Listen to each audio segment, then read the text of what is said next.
justice could be brought to the criminals who killed so many on 9/11, but who rightly opposed the invasion and occupation of Iraq, a war that has cost the U.S. over $800 billion of your tax dollars and 4,408 of your sons and daughters.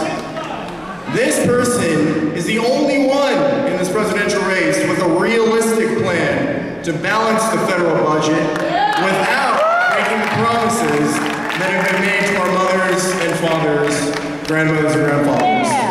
And how long is it going to take them? 3 years.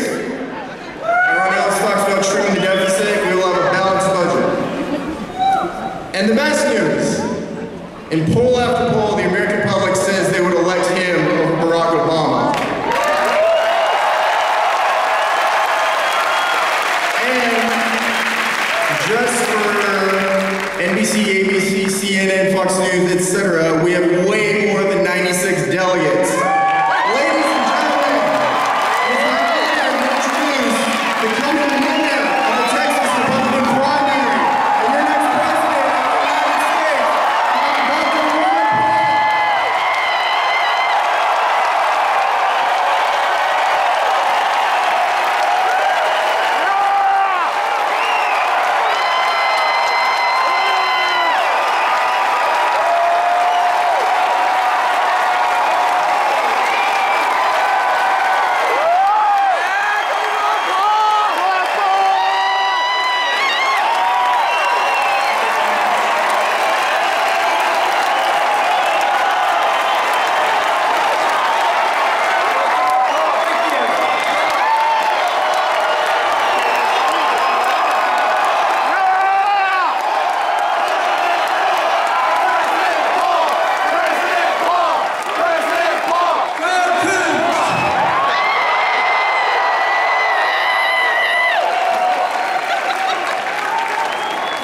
Thank you very much.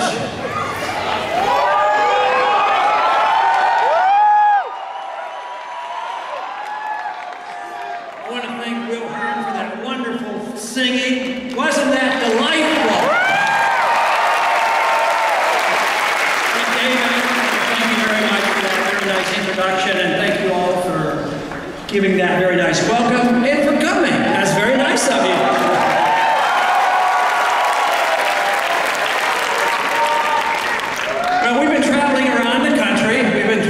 The state, and I'm sure glad the revolution is alive and well in Houston as well.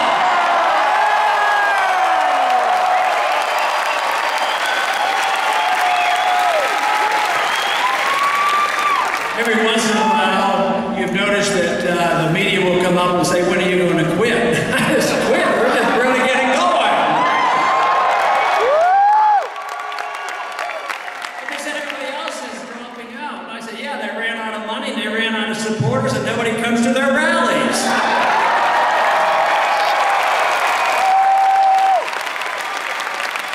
So the enthusiasm is obviously very great and growing. The crowds have been magnificent, and the funds come in. But the message is, of course, the key issue. And we can be very pleased that it's well received. And of course, we know that it's well received by young people, but there are a lot of other people now at all age groups and all diversity, all kinds of diversity, who are enthusiastic about the liberty message and the cause.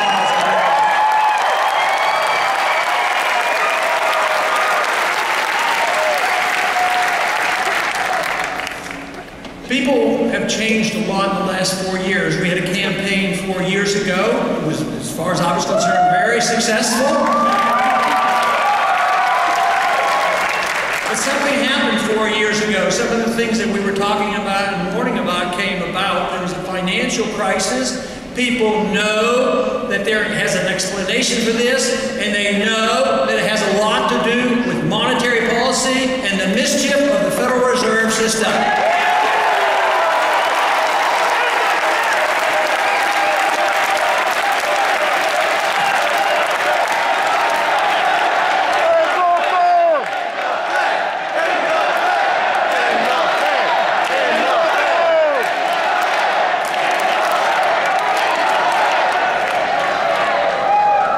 next year would be a very appropriate year for that. It would be 100 years. They've had 100 years, and they've really messed things up.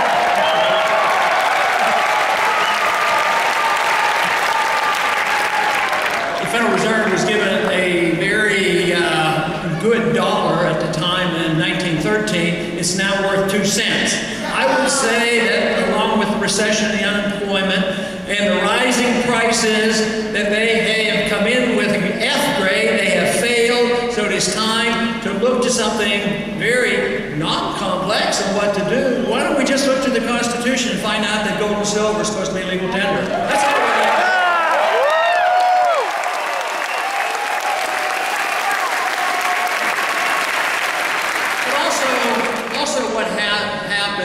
Last 4 years is the discovery that American people are worn out. They're worn out with the wars, and they've come around to our assessment that we're going to war too often, too carelessly. We should do it only with a declaration of war under constitutional grounds. We're sick of that.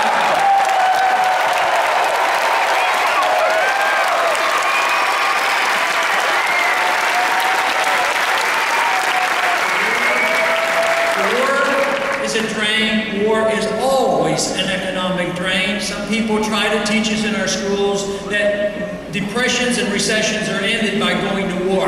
That is nonsense. Always the cost of war is a depressant on the livelihoods of all Americans and all citizens. But the one thing is the American people now agree with us. 70% of the American people say, time to come home. Get home from Afghanistan.